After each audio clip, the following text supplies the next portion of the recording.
blasting, blast, blast, blasting, blasting, blasting, blasting, blasting, blast, blast, blast, blast, blast, blast.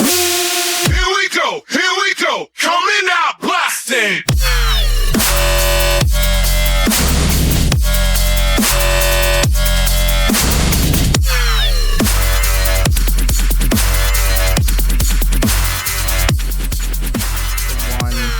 The only, the Megablast. I can't believe I bought this shoe just to review for all of you. I totally can. I was really excited to buy this, even though I initially made a video calling out the astronomically high price point of $225. I was fortunate enough to have some credits saved up at a running store that made this substantially cheaper than $225. That was the only way that I was ever going to buy this shoe, because I was really frustrated with how they priced it. I will go into this with as open a mind as I can, given the price point. It seems to have gotten very good reviews, so I'm going into it with two different biases. My own cognitive bias saying, this is ridiculous for the money that they're expecting us to pay. And then there's the other side of me where everybody's like, this shoe is the truth, dude, you gotta try this shoe. So, I'm trying the shoe because that's what I do.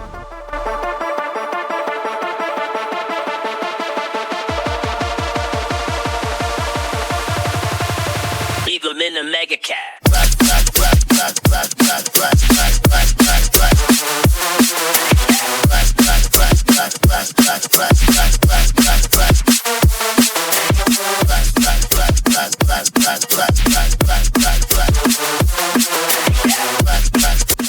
One of my innermost personal challenges as a human being is that I'm a reactionary.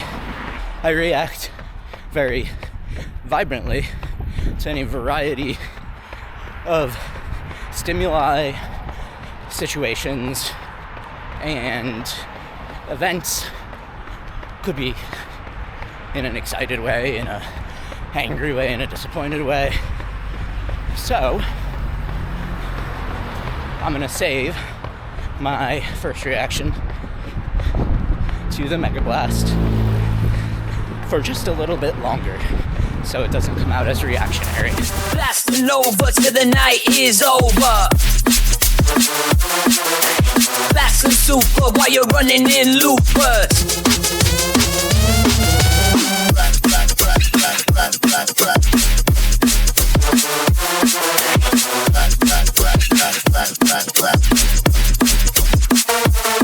And you can blast the Sonic, yes, that's right, we're on it. But when you blast the Mega, you've done squeezed the trigger. I'm going to give you first some facts about how it feels on my foot, what I'm experiencing, and some of the refined details. Then, as a practice for my own betterment towards not being so reactionary, then I will give you my reaction, my initial emotional response to the shoe.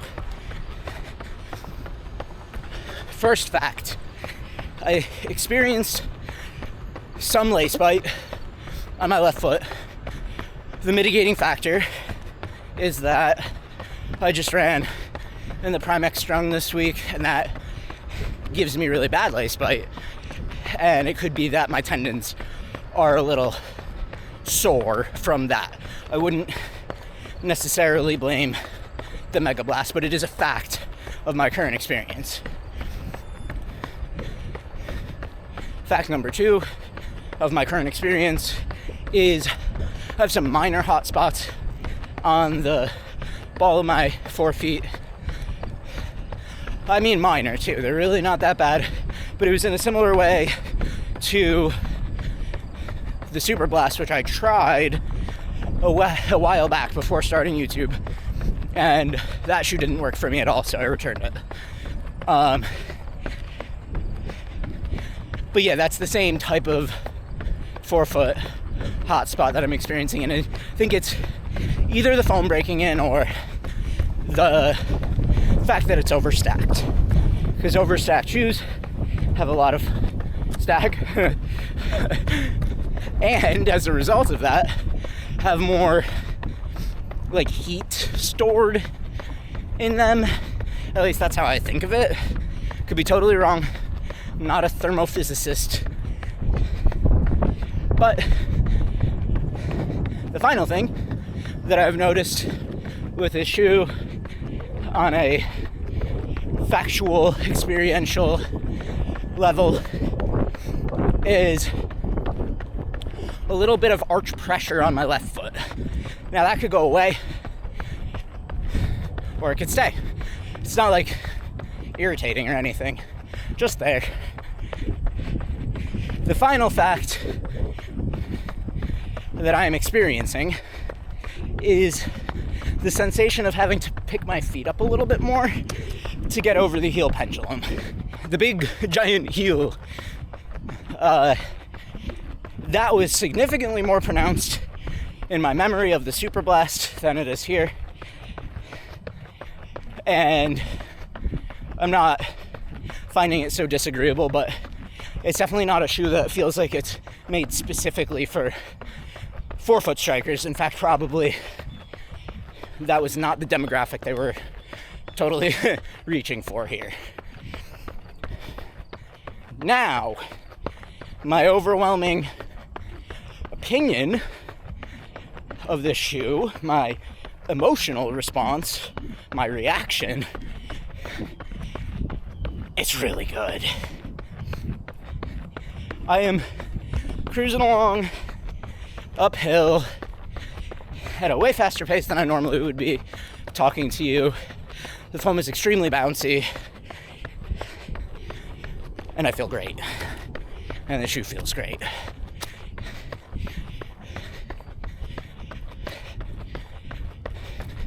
When I could get for a run starting at 5 o'clock at night and have fun from the first step in all the way through to a really long hill climb, it's how you know you have something.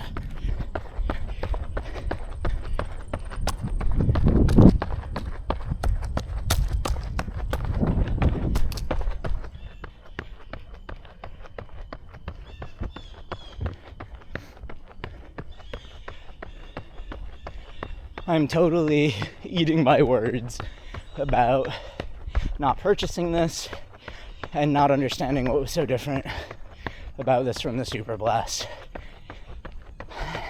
How embarrassing.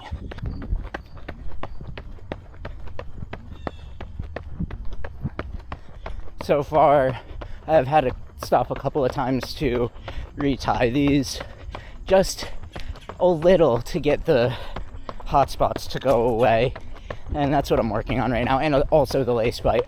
I really think the lace bite came from the Primex Strong, and it's really not gonna stick around for very long because that shoe is something bad. Not my favorite shoe, and also it just like has consistently given me lace bite despite swapping out the laces, despite like not even really tying them. And yeah, tops of my feet right now are feeling it, but I really hesitate to ascribe that to the Megablast, and it's not so bad. Just retying it now actually seems to have fixed the hot spot on my right foot for the most part. They're so bouncy. Yeah, and it really, I'm starting to get the feel for, oh, that's a big bird. I don't know if you guys caught that. It just flew right above my head. I'm starting to get a feel for the different names of foams, and like, not like ATPU versus ATPU, but I guess the only way to say it is to say it. So the Flight Foam Leap that's in the Edge Tokyo feels very similar to the Flight Foam Turbo Squared, and I know it's aliphatic TPU in both. This I think is supposed to be tuned different, but My guess is this is tuned firmer than the ATPU and the Leap, but the plate in the Edge Tokyo makes it firmer as a shoe, thus creating an almost identical underfoot feel. But since the Edge has the Turbo Plus in the heel, overall it's still a way firmer shoe, especially if you land on the heel. And this maintains the same forefoot feel throughout the entirety of the midsole. Hope that makes sense. I just took this down to 630 and felt really good there. I do think that either I need to tie it a little tighter or then it's a little unstable at that pace. But by no means did it feel like a slouch at that pace. It felt like I had some runway. Could probably have gotten it even faster. I mean, this for sure, for me, could rock with marathon pace and half marathon pace without even like a second question. First run, can confirm you can run a marathon in this at only 4.5 miles in. But that's not a hard question to answer, I don't think.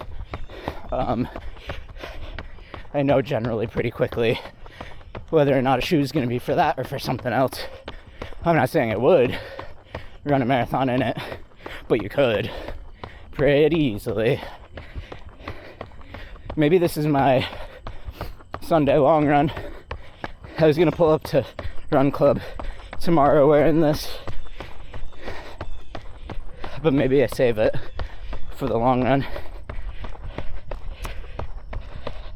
See what types of paces I could drop in there.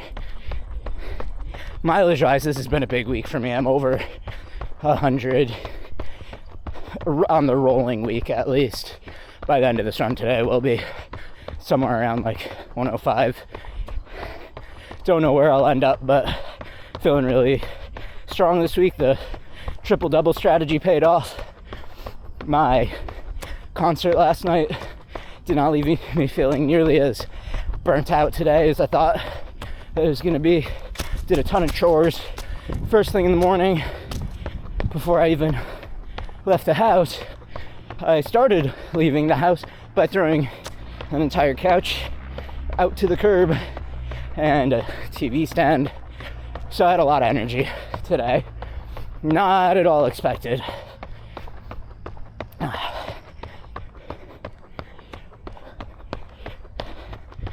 Yeah, I'm like being pushed to run right now. This is gonna have the Evo SL problem, I could tell already.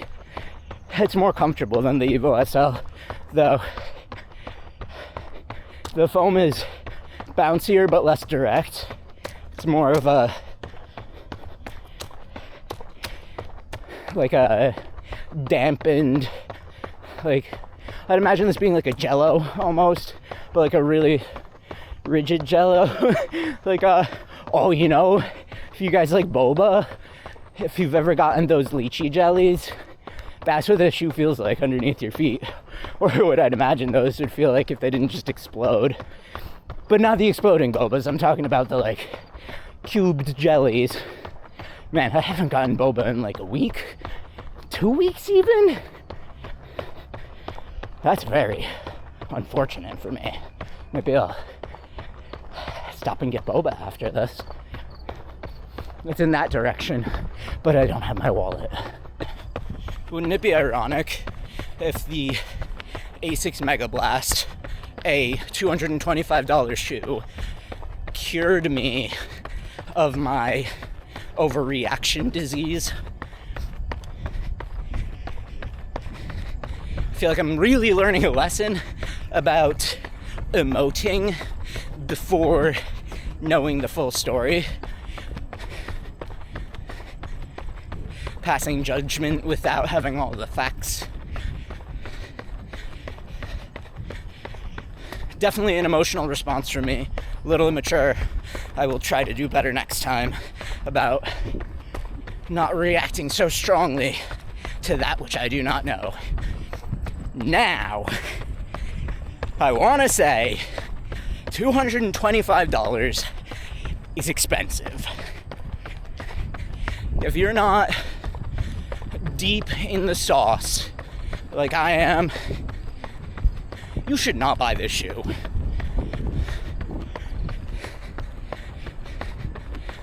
There's a reason Joanna self-identifies as a sicko.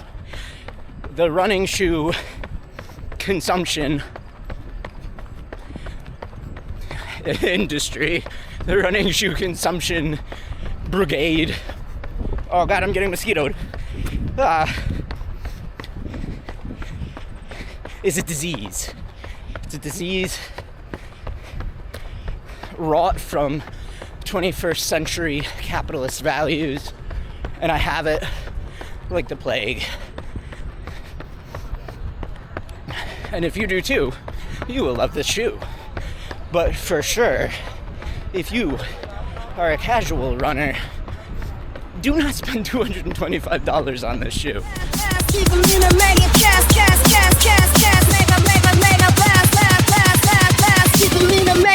Jump, jump, jump up.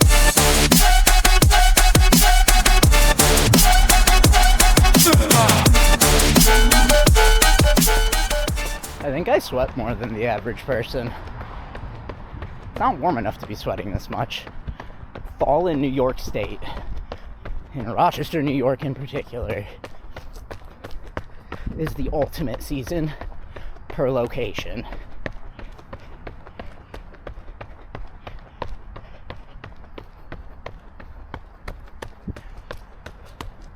It's half dark and spooky forest, half a golden hour crunchy leaf bliss.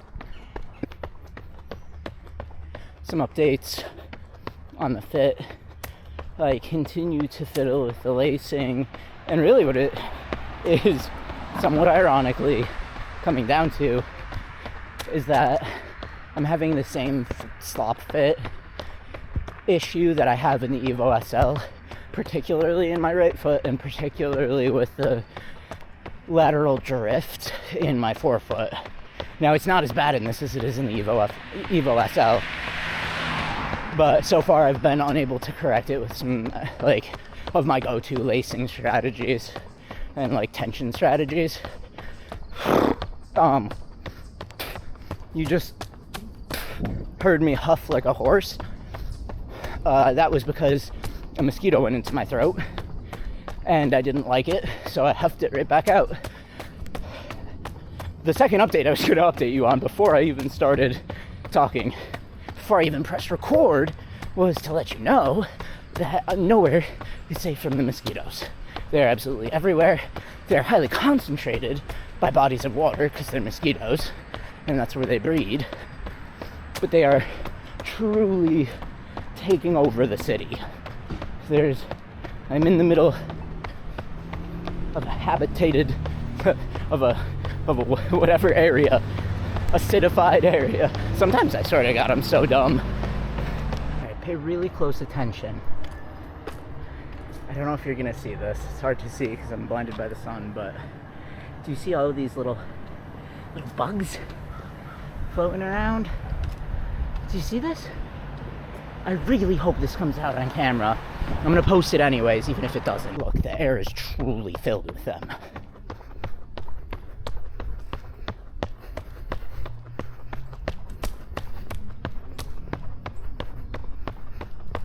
The more my enjoyment meter goes up, the more my annoyment meter goes up as well.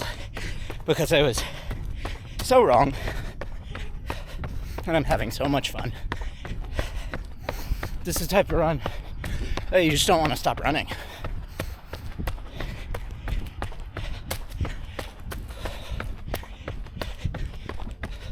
Maybe I won't.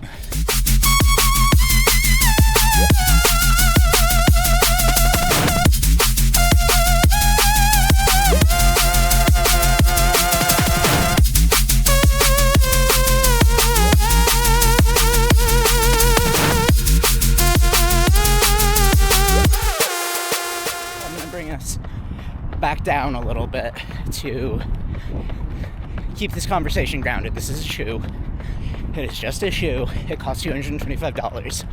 Some things that I've noticed that have yet to really resolve themselves, I'm not saying they won't, are the forefoot drift, and particularly my right foot.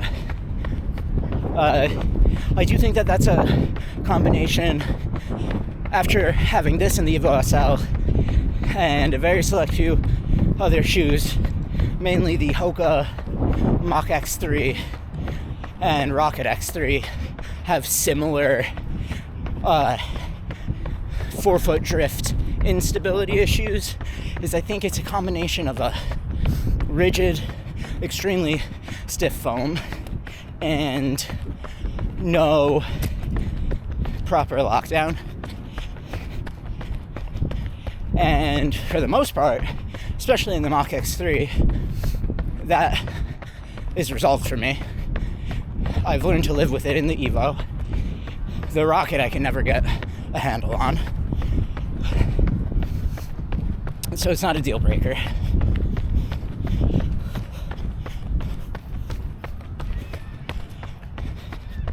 The other thing is some pressure points on the forefoot, ball of foot, and sort of the side of the foot by the big toe, like that ridge on both shoes, on both feet. Not a major issue, but maybe over the course of 26.2 it would cause blisters. Could see that happening.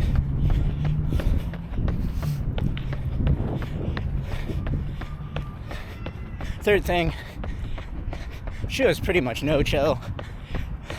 It's like a bit better able to chill than the Evo. A bit. But yeah, you really want to be moving. The final one pertains to me and people like me.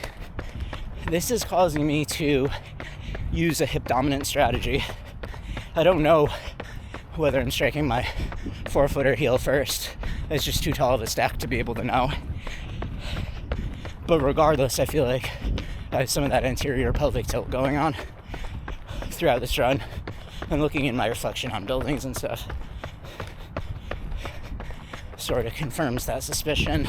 Not perfectly, but yeah, I think that could exacerbate hip issues that I've been having if I start to run in this excessively or as my only shoe.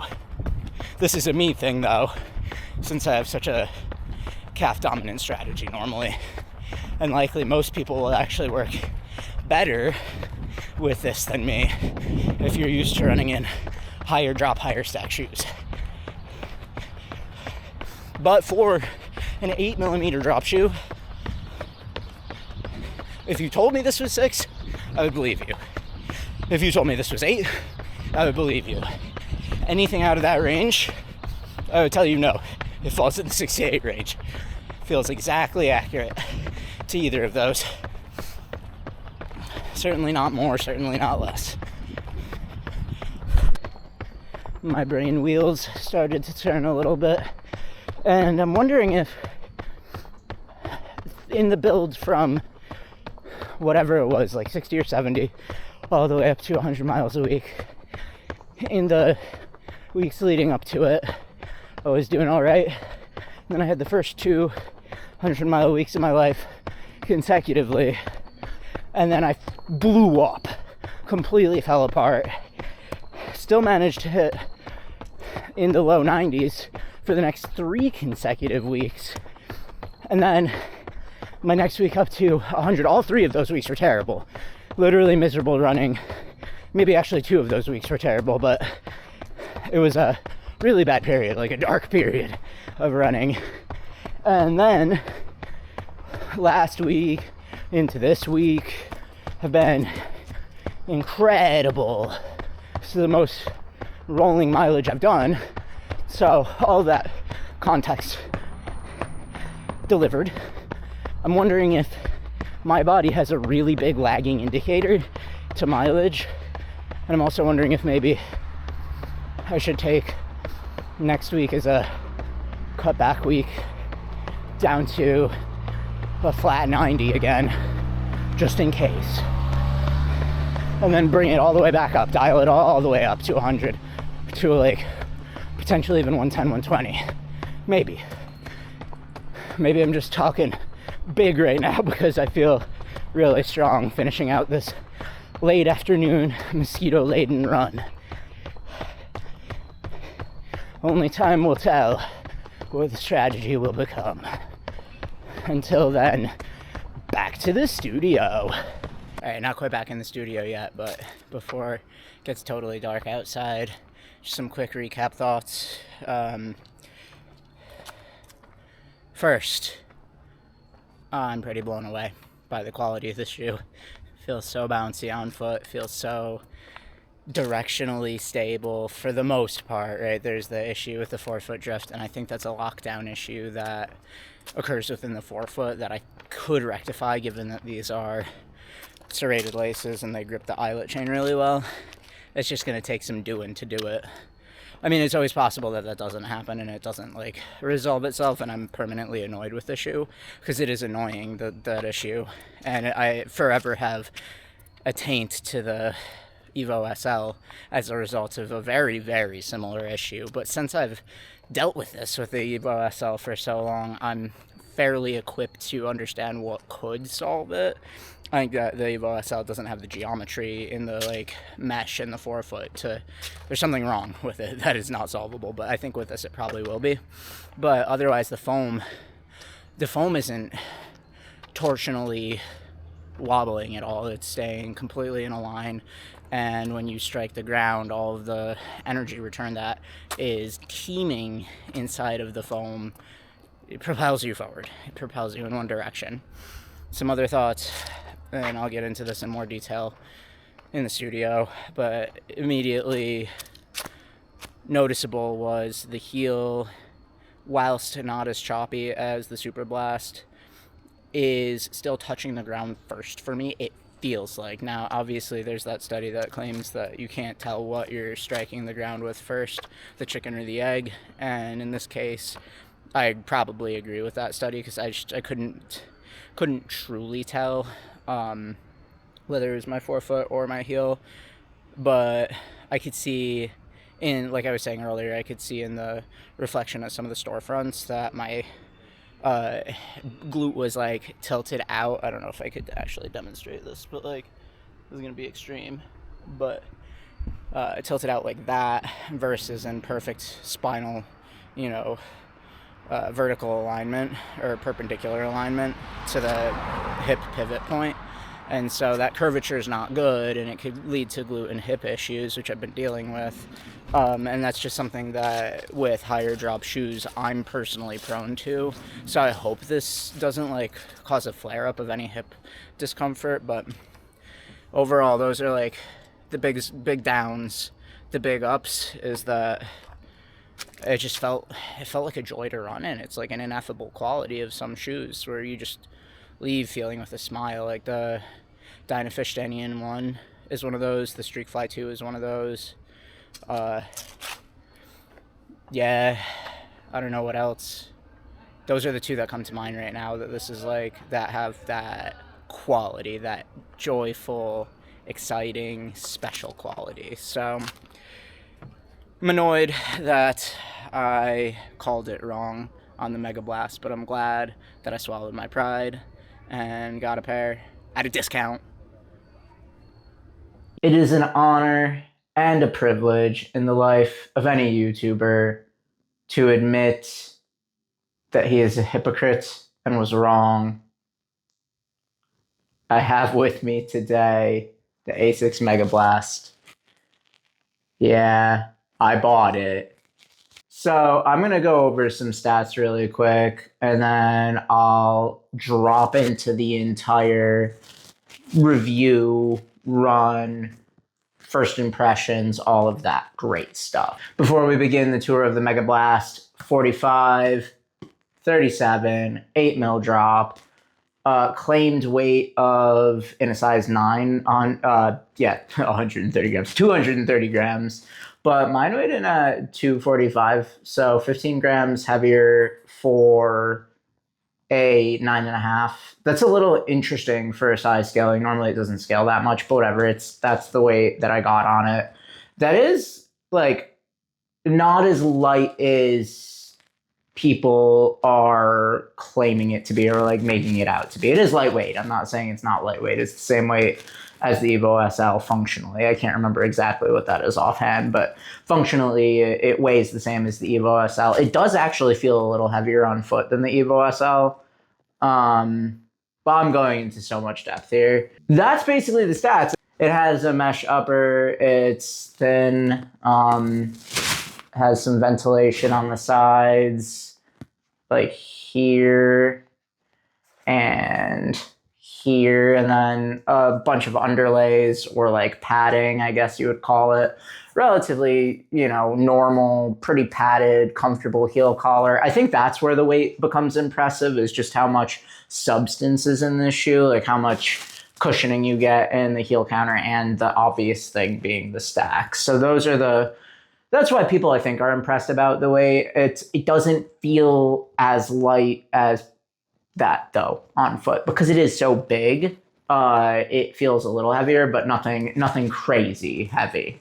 I didn't even notice this loop when I was putting it on, so that's pretty cool. There's a loop. So let's go into it. Let's get right to the discussion on this shoe, and on my initial decision not to buy it and going back on that decision. I like to stand by my judgments, but I also acknowledge that I am a fallible.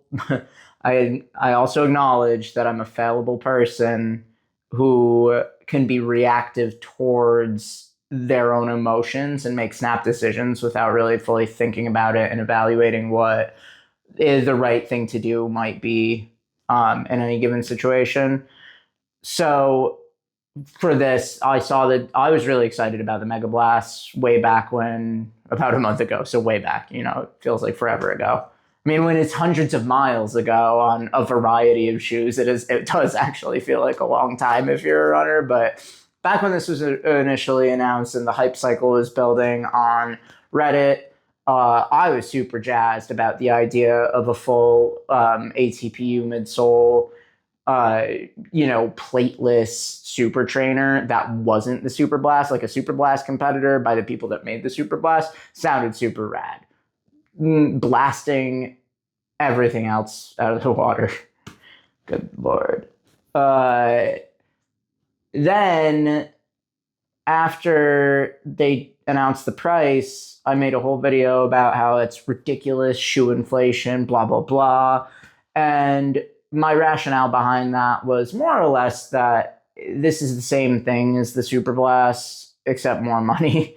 And it's not like, I don't really think that has changed so much as far as my stance on it. Like, the materials used in this are not that different than what was used in the Super Blast 2. Right, we'll see what happens with the Super Blast 3. Only time will tell. But the midsole being FF Turbo squared, and ATPU foam, I think that what a lot of people missed in context of my initial video was ATPU is actually cheaper to produce than PIBA, according to like several different sources that I've read online about the production process. And maybe I didn't bring that up in the video, I can't remember, but it's a cheaper foam that they're using. Obviously, they had R&D budget to develop this new technology to bring it to market and package it in a specific way. So there's marketing budgets and development budgets and strategists, and probably there's like a whole payroll dedicated to consultants on how to push products appropriately. This is just how companies operate. It's operational costs of making a shoe. I understand that. And there's material sourcing costs and like production line costs, whatever. The material itself is actually cheaper than PIBA. The upper, as far as I'm concerned, it was good, right? But this is not a special upper. This is a different colored upper that they could have used on any given shoe that they have in their lineup. The heel collar is pretty great. Honestly, it's really nice. It's maybe like towards the bottom, more rigid than I would necessarily prefer, but I have no complaints. And the tongue is, again, it's nothing special. And I even felt like a little bit of lace bite on the top of my foot. I during the run, explained how that was likely a result of the Prime X Strung 2 running in that earlier this week. That leaves bruises on the top of my foot, no matter what I do. And so I'm probably still feeling the effects of that. Granted, yesterday, whatever shoe I ran in yesterday, they all blur together at this point. I didn't feel any of the lace bite on either of the shoes that I ran in yesterday. So it's, maybe it's a little of column A that my foot was already feeling a little pain from earlier in the week, and then a little of column B, given that the tongue on this is not super protective. But again, this is me being nitpicky and critical of this shoe. The reason I'm being so nitpicky and critical is if you skipped ahead from the run to this section, the review section, I guess we could call it. I don't have a name for it yet. It's a development opportunity for me. The reason I'm being so critical is that this shoe is the bee's knees, man.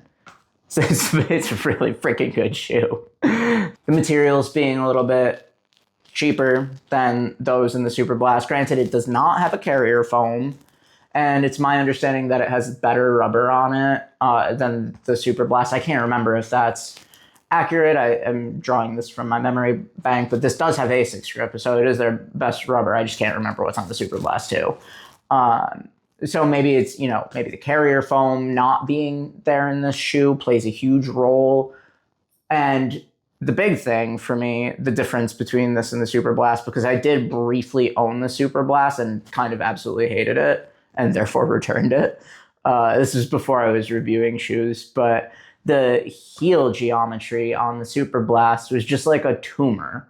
It's like this giant, like bloated, bulbous piece of foam emerging from the heel bevel of your foot, creating this like stegosaurus ridge on the back of your heel bone that creates this like absolutely atrocious chop to the stride. This is me describing the Super Blast.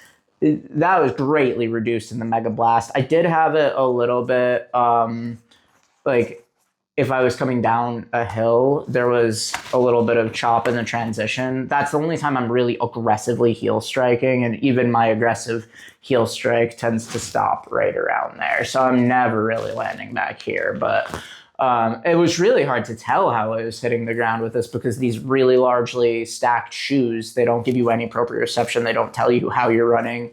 Maybe if your form's breaking down. I'm not trying to be a barefoot evangelist here, but there is some credence to the ethos of being connected to the ground because really, I could pick up in a very highly stacked shoe, whether it's a completely zero drop, flat footed shoe where your foot is sitting in the correct, flat plane and is sitting very neutrally. I could equally pick up an injury in one of those type of shoes, even though they don't really exist.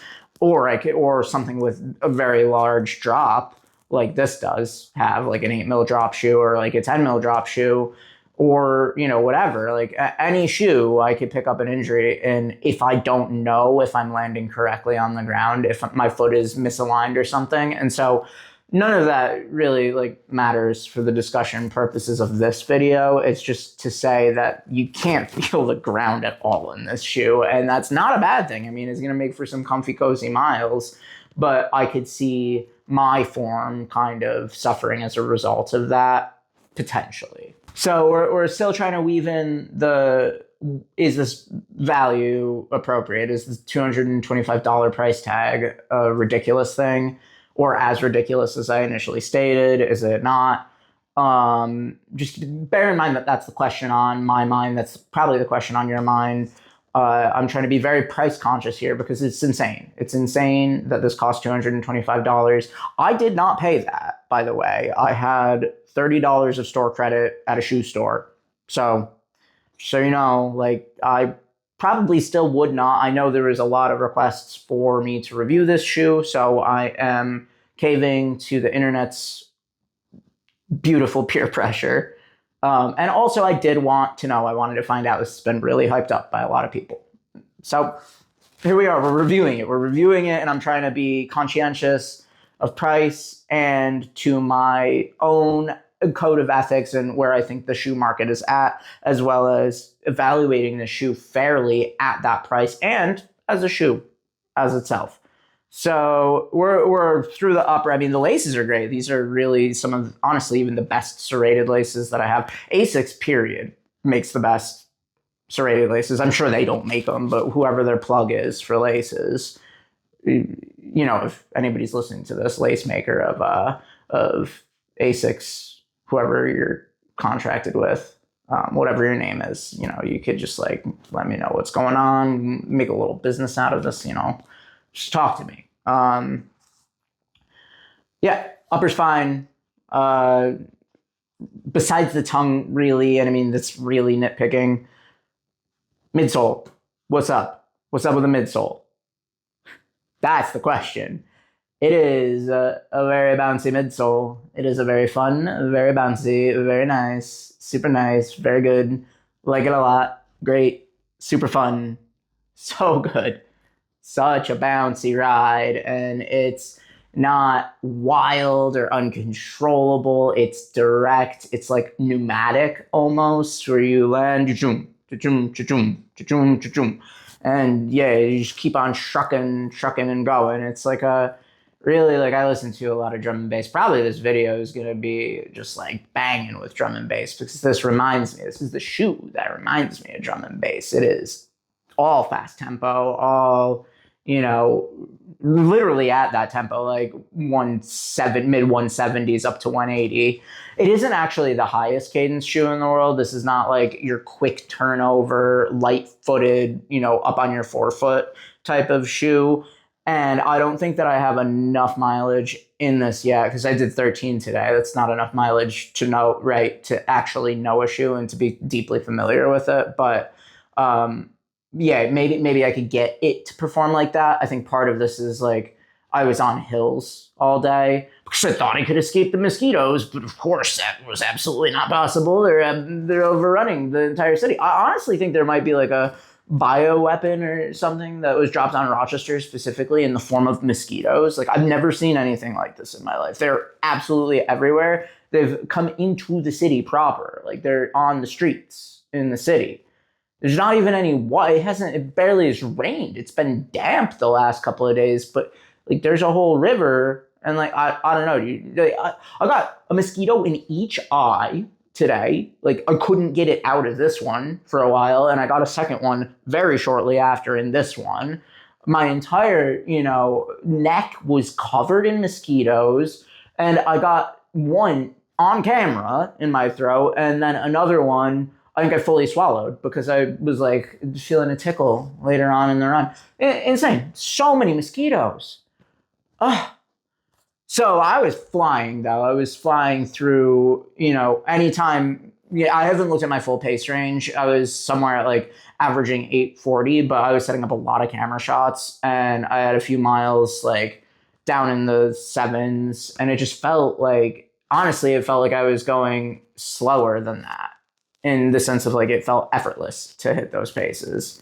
I was going uphill half the time. I was going up Mount Hope, very tall hill, not the tallest in Rochester for sure. If you ever see me on the weekend yapping about Cobb's Hill, that sucks. That hill sucks to climb. But yeah, it was a really hilly run. And that's why I don't think I got the best sense of the cadence, because if you're going uphill, you're going to have a lower cadence. And if you're going downhill, or if I'm going downhill, I'm going to be like applying braking force a little bit more than if I were going on flat ground. So I don't think I got the truest sense of if this is going to be the highest cadence shoe for me. I'm holding it right now, and honestly, it feels a lot heavier in hand than people are making it out to be. It is lightweight, but, you know, 245 grams, a lot. This is such a relative thing. So if you're running in things like, if you're running in max stack, max cushion shoes right now, like Glycerin Max or like the Puma Mag Max or any of the whatever else there is, I don't really know. It's not my category, so this is why I would consider this not the lightest shoe. I'm more into the racing flat or, you know, 5K, 10K racing shoes, or lower stack carbon marathon shoes, and, you know, like the Chinese racing shoes that I got. This feels heavier to me. I think that maybe a lot of reviewers that are saying that this is super lightweight are right, because they might be testing more max stack shoes, but for me, this does not equal a lightweight shoe. But for its performance, for a big slab of foam and an upper, no plate, no like stabilizing mechanism in the foam to because what carbon fiber does to a super foam is it allows the super foam to be airier and to not have any torsional rigidity and also not propel you in random directions, right? It keeps a singular line in this plane going, so your foot goes forward and forward instead of like, oh, now I've collapsed the foam on this side, or now you would have to be, if you had like what's a good example? A really light PIBA, like a really airy PIBA, maybe the PIBA that you would find in the Vaporfly or and it's not even the airiest, like the Hoka Cielo X1 2.0, right? I haven't run in that shoe specifically, but I've held it, or even the the Saucony Endorphin Elite 2, the Incredi-Run foam, if anybody's touched that or felt that foam. If you had something like that without, even the Incredi-Run, even with a plate, but if you had something like that without a plate, it would be like running on a plate of Jell-O, right? So you just be all over but with this, with carbon fiber plates, the technology exists to keep you stable and directionalize the energy return of the foam in the shoe, getting you going forward, right? The fact that they're able to do this at Asics specifically as a brand, first with the Super Blast and then now with the Mega Blast, with these foams, it's kind of a head scratcher. I don't know who their foam plug is. Maybe they got like a witch doctor working in-house tirelessly chained to like a big ball in a basement or like a peg in the ground, and it's a mad scientist that's just devising new and unheard of foaming technologies that they ascribe their marketing name to in another witchcraft department. And it gets the Pope is because Pope Chicago is pretty non-publicly active right now in America. As far as I don't know much about the Pope, but I think he's probably visiting the Asics factory in the Vatican. That's where they host their factory now.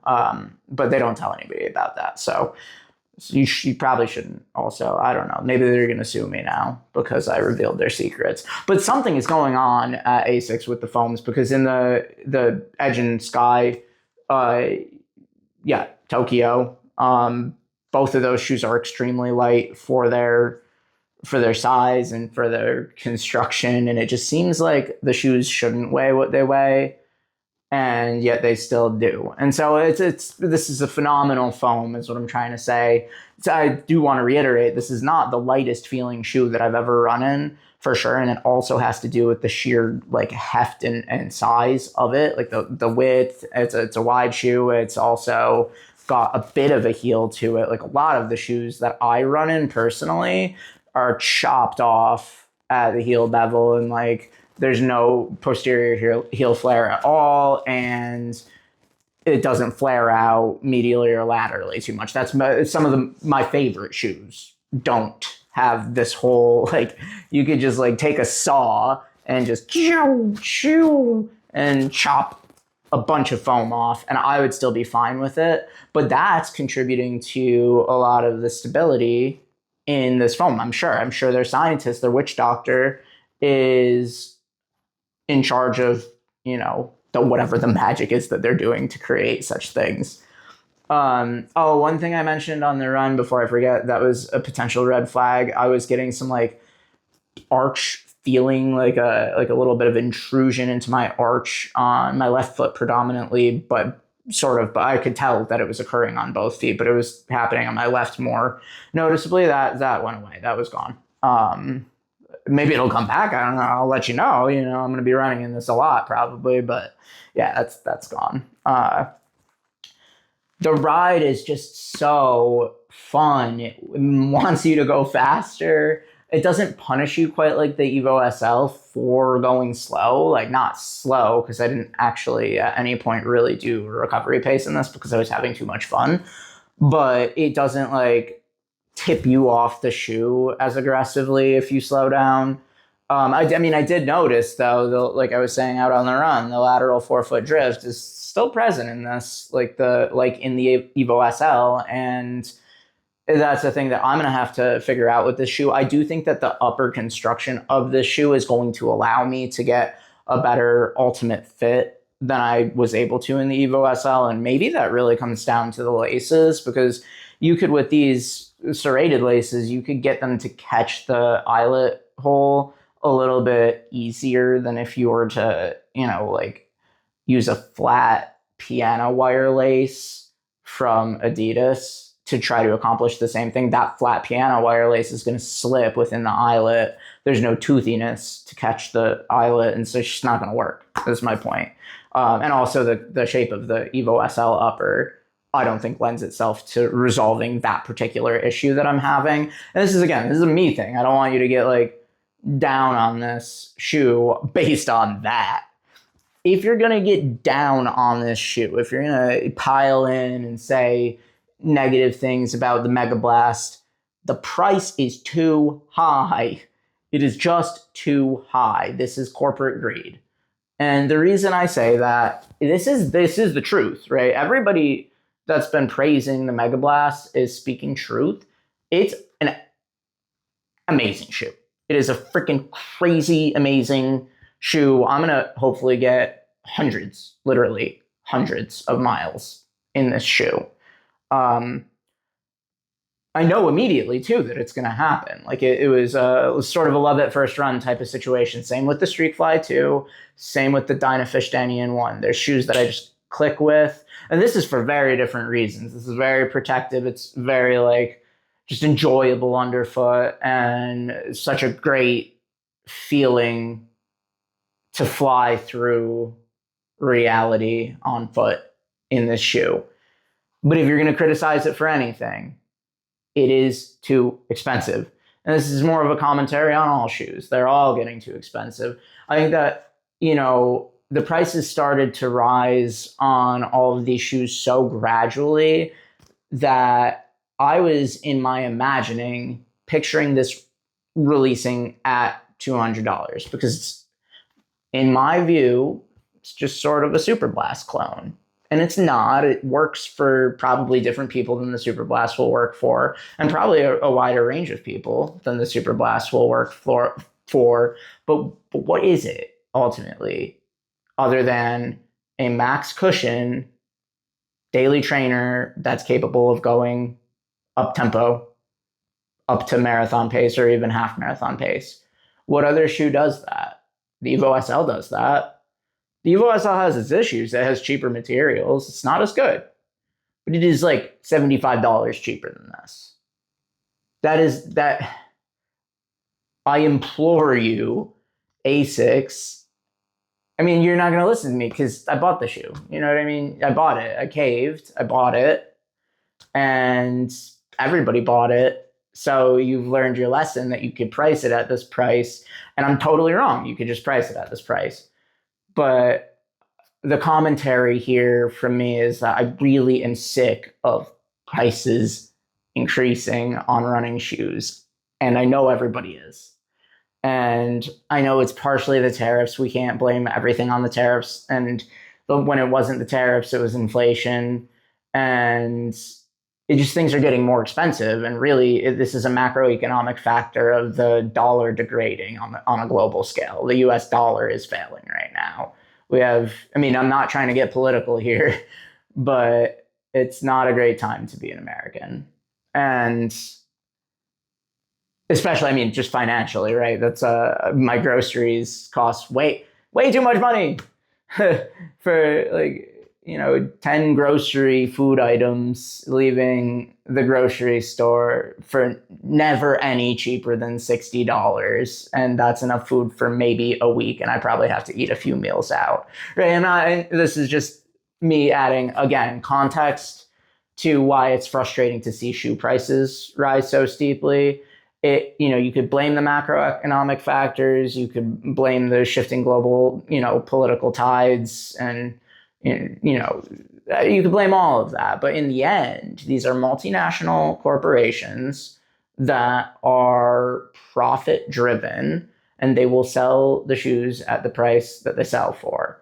We should just be fortunate that we're not Australia, because they get screwed on shoe prices.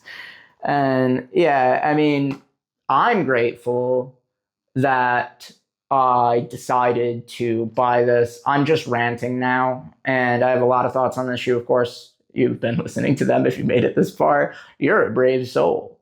And I appreciate all of your attention. It's a great shoe.